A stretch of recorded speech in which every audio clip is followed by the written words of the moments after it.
నమస్తే, welcome to best TV. నేను మీ శాన్వి. ప్రస్తుతం మనతో పాటు ఉన్నారు సీనియర్ పొలిటికల్ అనలిస్ట్ అలాగే జర్నలిస్ట్ డాక్టర్ భరత్ రెడ్డి గారు. ఆయనతో మాట్లాడదాం. నమస్తే సార్. నమస్తే. సార్, ఇప్పుడు తెలంగాణ సీనియర్ నేత ఎవరైతే ఉన్నారో హనుమంతరావు గారికి ఈరోజు తెలంగాణ ప్రభుత్వ సలహాదారునిగా పదవి ఇవ్వడం జరిగింది. అంటే ఆయన కష్టానికి ఫలితం వచ్చిందని చెప్పుకోవచ్చా? ఆయన చాలా కాలం నుంచి ఒక పదవి కోసం వెయిట్ చేస్తూ ఉన్నాడు. చాలా సీనియర్ నాయకుడు. అంటే ఇందిరాగాంధీ కాలం నుంచి రాజీవ్ గాంధీకి అత్యంత సన్నిహితంగా మెలిగిన వ్యక్తి. కాంగ్రెస్ పార్టీ అంటే హనుమంతరావు, హనుమంతరావు అంటే కాంగ్రెస్ పార్టీగా మెలిగిన వ్యక్తి. గతంలో కూడా అతన్ని గౌరవించడం జరిగింది. 2 సార్లు రాజ్యసభ సభ్యత్వం కూడా కాంగ్రెస్ పార్టీ ఇవ్వడం జరిగింది. కానీ ఇటీవలి కాలంలో వయస్సు రీత్యా అతను చాలా సందర్భాల్లో పోటీ చేస్తానని చెప్పి ఆసక్తి చూపినప్పటికీ కేంద్ర నాయకత్వం అతన్ని పక్కన పెట్టడం జరిగింది. గత ఎన్నికల్లో ఖమ్మం ఎంపీ సీటు కూడా కావాలని అడగడం జరిగింది. తనకు ఏదో ఒక ఎమ్మెల్సీ కూడా అడగడం జరిగింది. నాకు ఎమ్మెల్సీ ద్వారా మండలి చైర్మన్ కూడా కావాలని అడగడం జరిగింది.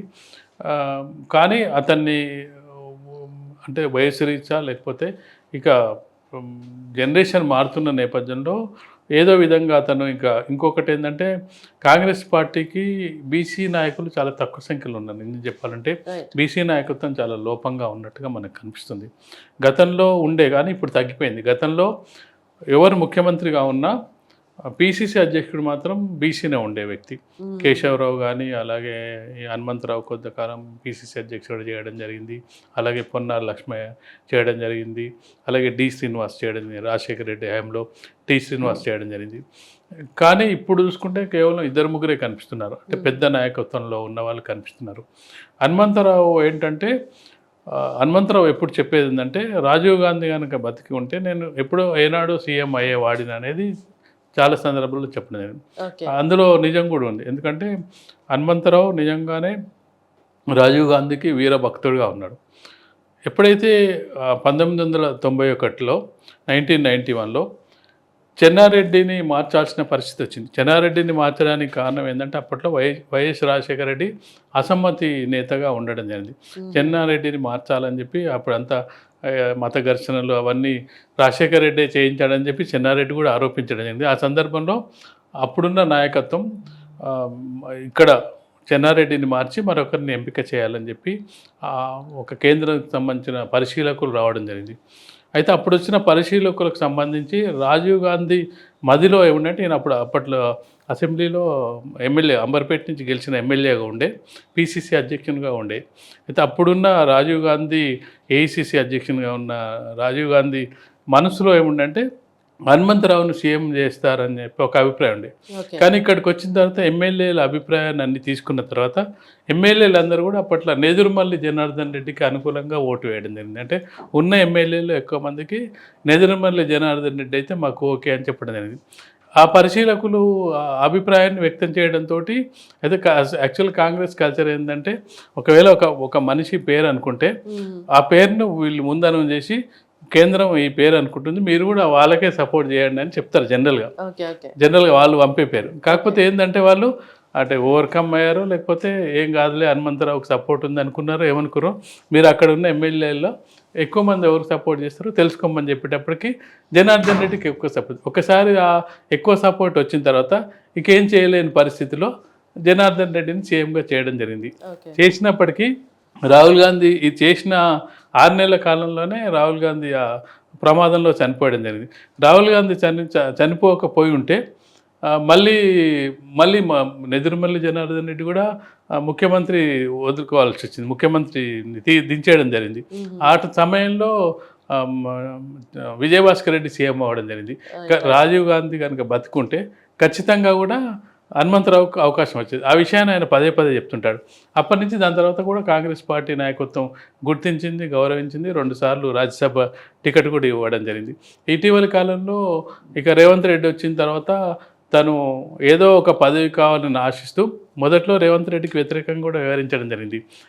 ఈ ఇటీవలే పార్టీలో చేరిన రేవంత్ రెడ్డికి పీసీసీ ఇవ్వడం ఏంది, ముఖ్యమంత్రి ఇవ్వడం ఏంటని కొంత ప్రశ్నించడం జరిగింది. కానీ చివరికి కాంప్రమైజ్ అయినట్టుగా అనిపిస్తుంది.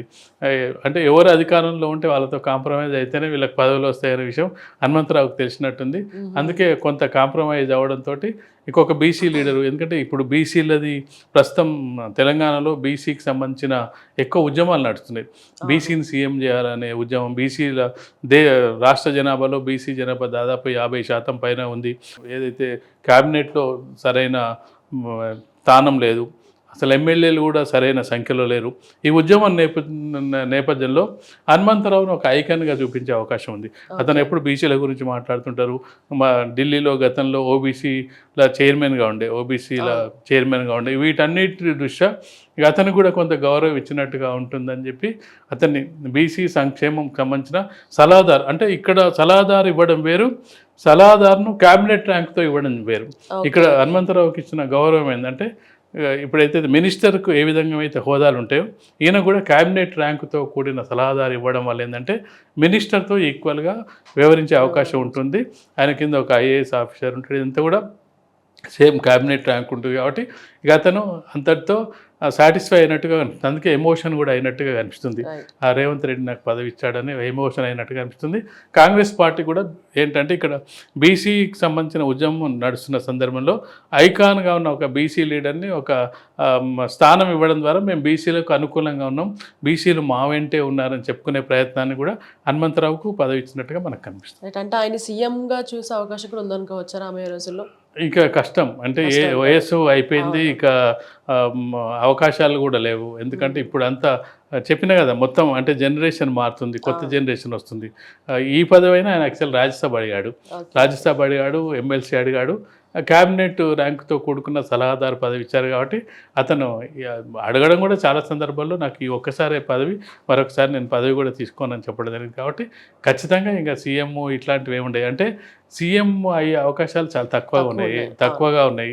దాంతోపాటు ఏంటంటే మంత్రిగా పనిచేయలేడు ఓరు రేవంత్ రెడ్డి కింద. కానీ ఇది ఒక ఇండిపెండెంట్గా ఉండే అవకాశం ఉంటుంది. కాబట్టి ఖచ్చితంగా అతని కాంగ్రెస్ పార్టీ, రేవంత్ రెడ్డి హైకమాండ్ నుంచి ఆదేశాలు వచ్చుంటాయి. ఎందుకంటే సోనియా గాంధీ దగ్గర, రాహుల్ గాంధీ దగ్గర, అంటే నెహ్రూ గాంధీ ఫ్యామిలీకి ఇక నేను హనుమంతున్ననే చెప్పుకుంటాడు. కాబట్టి ఖచ్చితంగా కూడా వాళ్ళ ఆదేశాలతోటే వచ్చి ఉంటాయి. కాబట్టి అతను ఇప్పటి వరకు ఈ పదవి వరకు అతను సంతోషంగానే ఉండే అవకాశం అయితే కనిపిస్తుంది. మీరు అన్నట్టు ఆయన ఎప్పటి నుంచి కూడా కాంగ్రెస్ పార్టీని నమ్ముకుని ఉన్నారు కాబట్టి ఈరోజు ఆయనకి తగిన గౌరవం దక్కింది అనుకోవచ్చు. Right sir, thank you so much sir.